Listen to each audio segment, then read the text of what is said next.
আসসালামু আলাইকুম। আমি আসিফ, শিক্ষার্থী, ঢাকা বিশ্ববিদ্যালয়।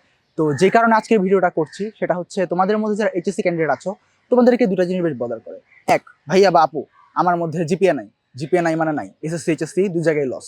দুই, ভাইয়া বা আপু আমার সায়েন্স বা সায়েন্সের যে সাবজেক্টগুলো আছে ফিজিক্স, কেমিস্ট্রি, ম্যাথ, বায়োলজি ভালো লাগে না। তাহলে আমি কই যাবো? আমি কি জীবনে কিছু করতে পারবো না?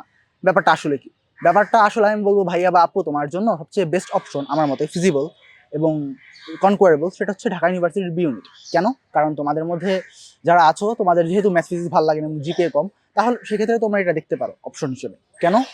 কারণ এখানে হচ্ছে জিপিএটা সেরকম একটা লাগে না, মানে জিপিএ রিকোয়ারমেন্ট কম কম মানে বেশ কম। এটা একটা সুযোগ। আর একটা সুযোগ হচ্ছে তোমাদের এখানকার যে সাবজেক্টগুলো আছে অর্থাৎ জার্নালিজম, ল, পলিটিক্যাল সায়েন্স, এগুলার মধ্যে তোমাদের ম্যাথ ফিজিক্সের কোনো প্যারা একেবারেই নেই। এবং জিপিএর কথায় যদি আবারও আসি, জিপিএ এখানে 8/10, 7/10 এরকম জিপিএ নিয়ে অনেকেই অনেক ভালো কিছু করছে। তো তোমরা যদি কেউ মাত্র 3 মাসের পরিশ্রম একটা ভালো জায়গায় যেতে চাও তাহলে অপরচুনিটি কেন নিবা না? Let's grab it.